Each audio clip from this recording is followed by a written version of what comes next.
Hi, I'm Mickey. And I'm Ryan. And this is Hiseerie.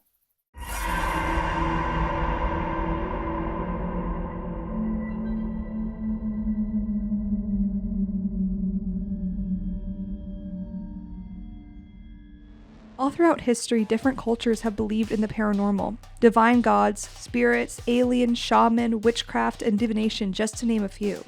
Supernatural occurrences are reported all around the world and have become ingrained into pop culture.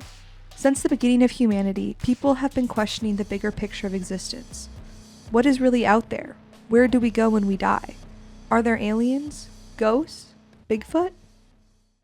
Tonight we're out in the great outdoors to read some campfire stories. Woo! I'm loving it. I love the outdoors. We have collected urban legends, cryptids, and just weird stories from around the Midwest, and we're gonna tell each other about them around the fire. Who will spook who? You'll spook me. Challenge accepted. Some of the ones that I researched, I genuinely, reading them to you will scare me. I am already scared. I'm so scared. I don't do the woods. I don't do the woods during the day. I definitely don't do the woods at night. This is crazy. I'm in my happy spot. I'm ready to go sleep. Primitive camping. I'm leaving you here. I'm leaving you here. And I'd be fine. Just come get me in the morning. All right, so the first story I'm going to share tonight is the story of the Wendigo.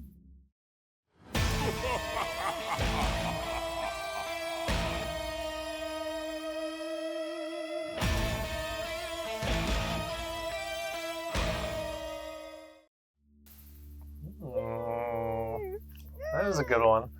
You're going to start out with that, all right? This is going to take me the longest to read, which is why I'm doing this one first. Okay. Because this one's kind of...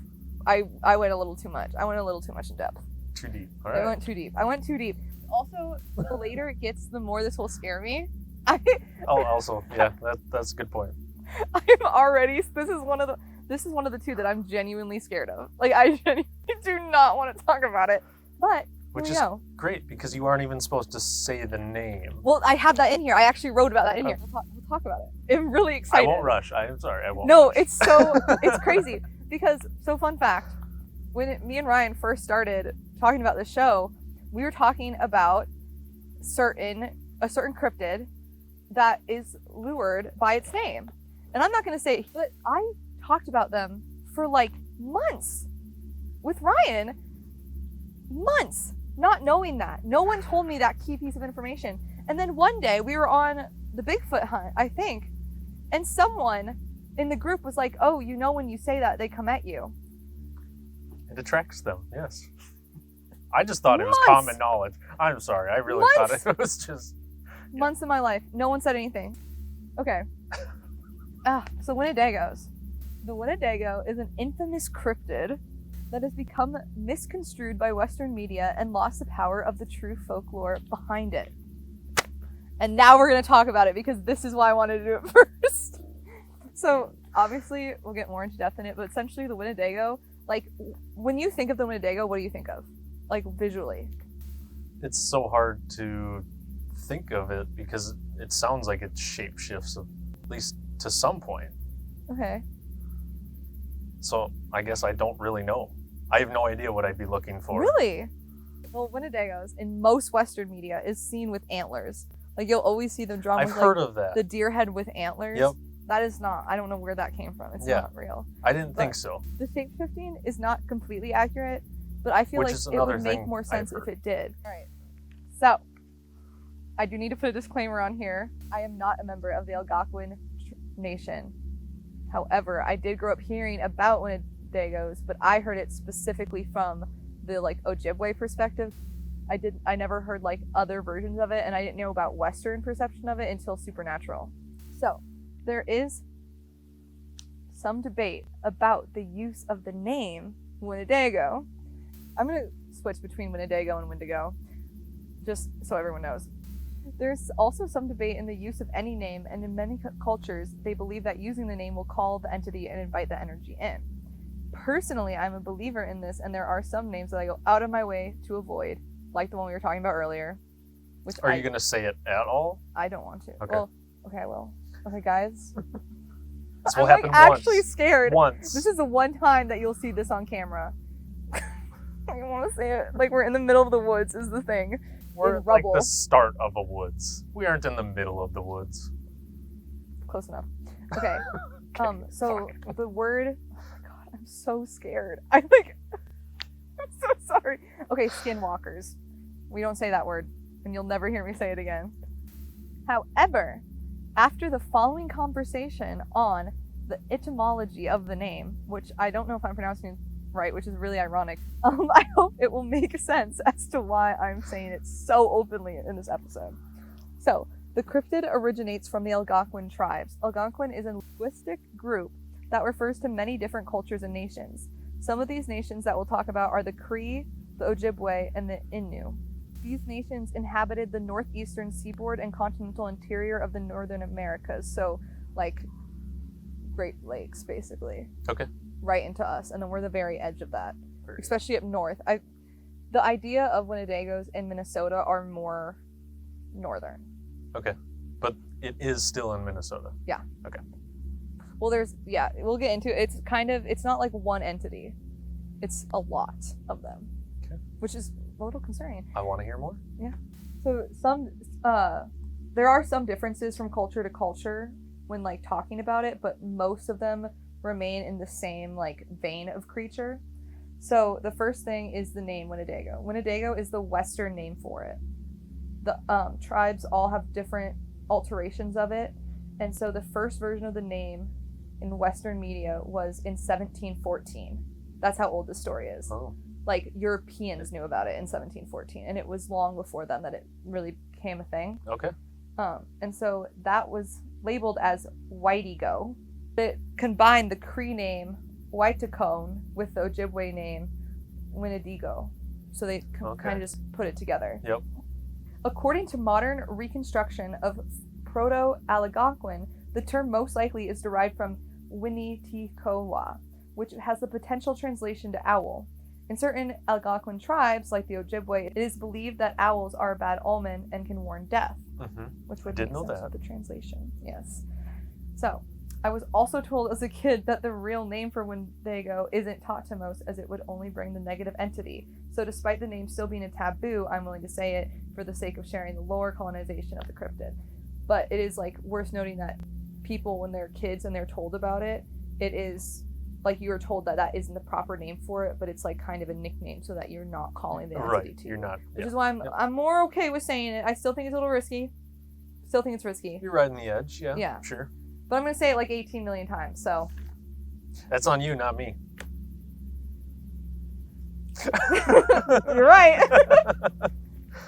So the Wendigo is known to be a malevolent, cannibalistic, and supernatural being. They are human-like with ashen skin, sickeningly thin, and have the heart of ice. So very... You don't want to see that. Nothing sounds too positive yet. So in certain cultures, they're described as being giants, and they can grow up to 15 feet tall. Ken, not sounding great. And my favorite version of that, because some people believe that when you become a Wendigo, you just kind of like become that big. Like you kind of expand yourself. My favorite version of it is some cultures believe that it's the hunger that you're feeling. So like, you know, you go eat a person, they're gonna grow by that person's size, so they'll never feel full. So they grow with their appetite, you know? Does that make sense? Yeah. And I think that's so much cooler. It's cooler, but also yet terrifying. Oh yeah, so much worse. Because then, like, if you see a 15-foot one, you know how many people that would take? Oh, yeah. I mean, no, I don't, but I can imagine. Like, I haven't ate anyone yet, but... I haven't crossed that line yet, but... Next season on Hiseerie, guys. Patreon, watch out. Oh my god. Could you imagine? We're like, all right, Patreon raffle, who wants to get you in? I'd be like pulling out those gummy eyeballs or something, just like the cheap Halloween candy. That's the only way it's going on. So Wendigo is the manifestation of gluttony and greed. It's associated with winter, cold, famine, and starvation, given you never can be full. And, okay, this is my favorite little fun fact about the Wendigo, and its appearance, is that it is so like hungry that it chews off its own lips.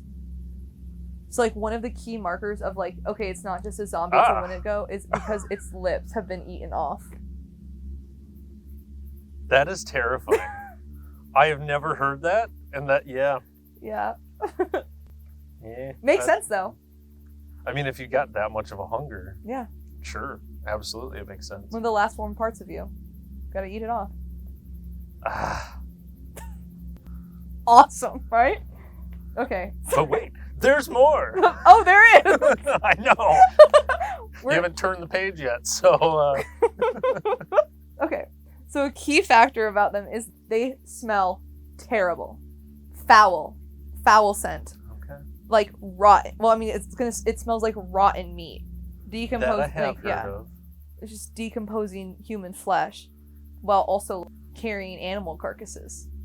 I like to imagine it smells the same as what Luke Skywalker smelled when he got into that creature thing.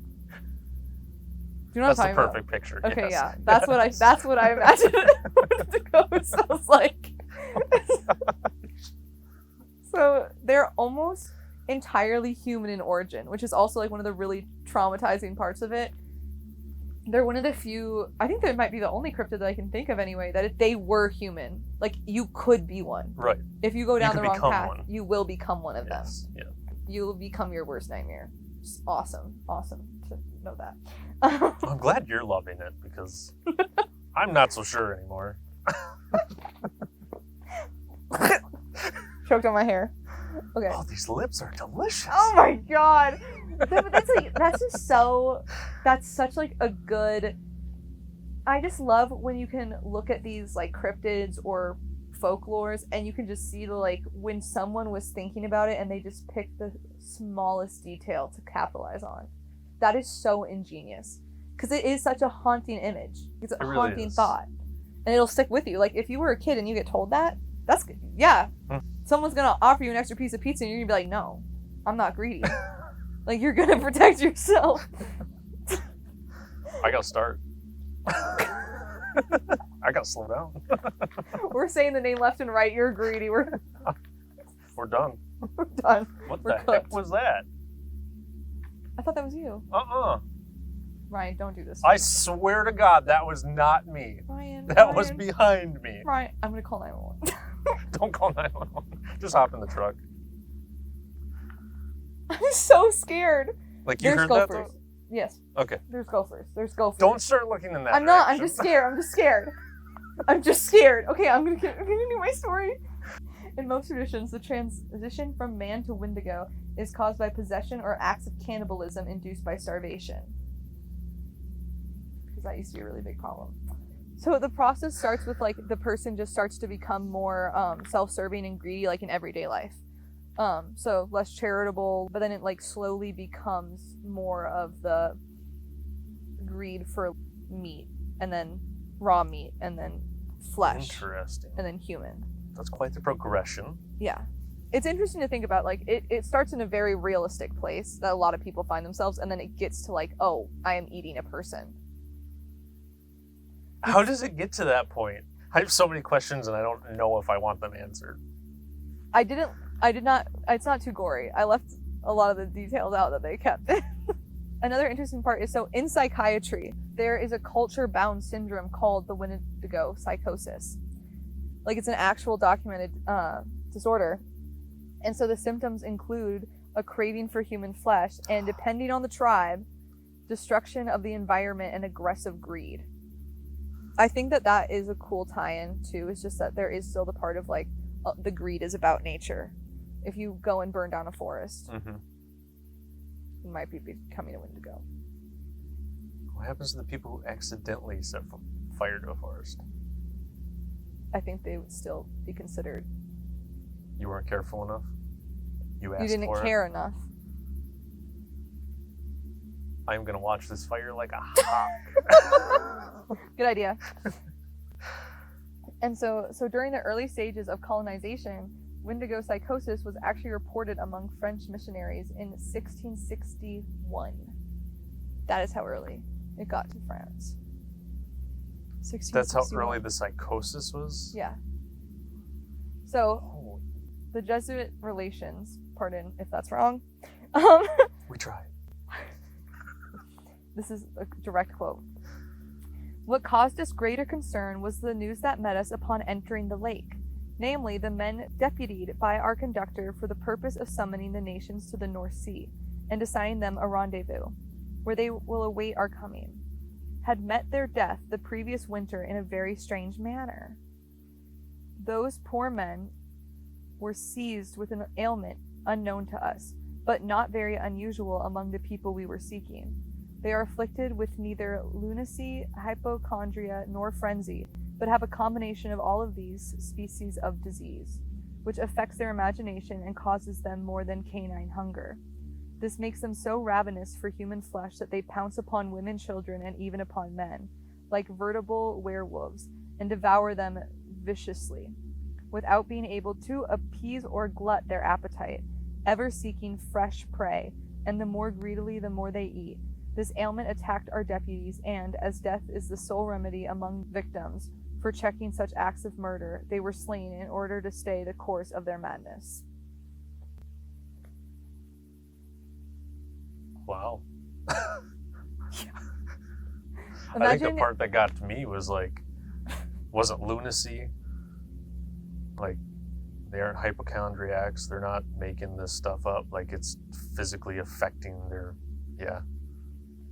and, Wow. I mean, just imagine you're in France, right?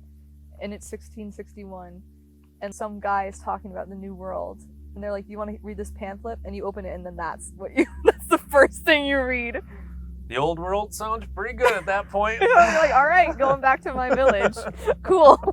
So in this case, the course of treatment was death, which in many traditions is the only option seen. The Cree, however, have a curing process of eating fatty animal meats and drinking animal grease, and it's said sometimes that it'll cause vomiting of ice.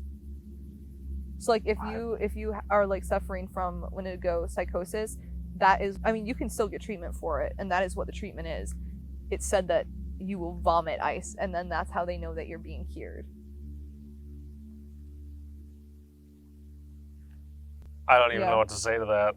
It's amazing. Like, it's amazing and terrifying all at the same time. And so this is like my favorite part is a lot of cryptids, there's stories of it, you know? There's like first-hand reports and like actual documented cases of it. So we're gonna get into one of those. Yes. So the most famous case that I personally could find from the last 150 years, which is way too recent. Mm-hmm. Way too recent for me. As long as it wasn't here, I think I'm still willing to hear it. No, it's a case from Alberta, which involves a man named Swift Runner. So it was the winter of 1878, and there just wasn't enough food for him and his family. So it was him, his wife, and then they had 6 children. Okay? A lot of mouths to feed. Yeah. The eldest son ended up passing away from starvation, and after that, something just snapped, I would say, and the hunger got to them. And so Swift Runner then killed and ate all 5 of the remaining family members. Or all 6 of them, because he also killed his wife, and ate them. Which is terrible, obviously. Yeah. But if you're starving, questionable things happen. And that's where we get to the next point of why this is not just a case of that. So, there was actually an emergency food supply place set up by French and the native tribe less than 25 miles from their homestead. So still a ways. But still a ways. Able to travel. But travel the 25 miles, kill and eat your family. I mean, I'd rather try and go 25 miles, but I thought you were that's saying I'd just rather me. eat my family. I was like, okay. I'll stay hungry for a little while longer. But yeah, so he... Okay, did you hear that? No, that's how I did it. Never mind. Ryan. No. Don't... Sound like a dog barking over there. I knew you wouldn't want to hear it. I would not with you right now. That's how serious I am. I was willing to swear on camera. I'm so scared. I'm so scared. I literally heard a dog bark over there. That's a leaf. That's a leaf. That's a leaf. That's a leaf. Okay, I heard that. Ryan, I'm freaked out. I'm gonna tend the fire. Okay, so while he's tending the fire, I'm just gonna say, I will not be saying the name anymore because I am genuinely terrified and I can't risk it. There is something making noises around us. That is no exaggeration, as much as I would love to say it's a joke. None of the noises have been the same either. So, due to the choice of consuming his family despite supplies being available, he was diagnosed with the Wendigo psychosis, so he was still executed. But they did contend that he was executed because it was the cure and not because he did an act of cannibalism. So he wasn't executed because of his crime. He was executed because there was no other way that they could see to help him. That's the way they could save him. Yeah. Or help him. So the last thing I want to talk about is like the cryptid in more of a modern lens, because it's been studied a lot, especially since I'd say the 60s and 70s. So Jack Douglas Forbes, he's a well-known Native American scholar and political activist. In 1978, he wrote a book titled Columbus and Other Cannibals, the Wetiko Disease, of exploitation, imperialism, and terrorism. And terrorism? Mm-hmm. And I wanted to include a section of it because I think it shares more of the truth behind the folktale of it. I did have to change some words because it was written in 78. So this is paraphrased. Could not leave some of these in there. Fair enough. So, and I honestly, I can't say the name again. So, blank is a Cree term which refers to a cannibal, or more specifically, to an evil person or spirit who terrorizes other creatures by means of terrible evil acts, including cannibalism. I have come to the conclusion that imperialism and exploitation are forms of cannibalism and, in fact, are precisely those forms of cannibalism which are most diabolical or evil. It should be understood that blank do not eat other humans only in a symbolic sense. The deaths of tens of millions of Jewish people, Sauls, etc. at the hands of the Nazis, the deaths of tens of millions of black people in slavery days, the deaths of up to 30 million or more Indians in the 1500s, the terribly short lifespans of Mexican Indian farm workers in the U.S. and of Native Americans generally today, the high death rates in the early industrial centers among factory workers, and so on, all clearly attest to the fact that the wealthy and exploitative literally consumed the lives of those they exploit.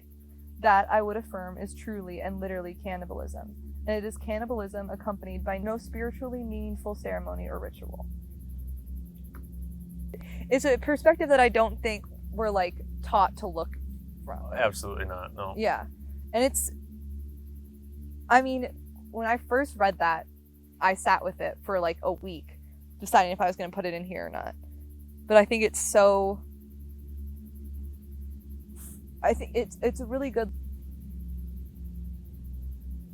of what the cryptid, I'm not going to say the name again, what the cryptid stands for. I can't say the name again. So I do have one question. Yeah. If you become... Yes. Do you stay in that form, or yes. like you do? Okay. I didn't know if it was like, obviously it sounds like an insatiable appetite, but I didn't know if it was like able to be controlled until it's like too much again, and then you just like start growing, and then... I mean, I imagine it would change from culture to culture. I feel like that's something that it would fluctuate, but I think overall there is that point of no return. Okay. Which makes sense. Yeah. I like that. We just... silence. Okay. Hey, I'm hearing too much stuff around here to mess with nature at this point. The westernized version of the blank has become a popular trope in the horror genre. So, like, I remember so clearly watching Supernatural for the first time, and it's the second episode, which is in Minnesota. That's the creature they're hunting. So one of the damaging parts of it being such a trope in horror genres that it's like almost always added to a narrative not by native writers, first of all, and it just like loses all the intention and depth of the folklore behind it. So there's a quote that I think sums that up from Francisca Emmy Johnson, and they say, "The use of the blank as an antagonist has become a common trope, as it easily creates a villain for white protagonists to defeat repeatedly." Yeah. We hope you enjoyed this episode, and if you want to support us and our station, you can see more behind the scenes content and full-length uncut sessions on our Patreon at patreon.com/Hiseerie.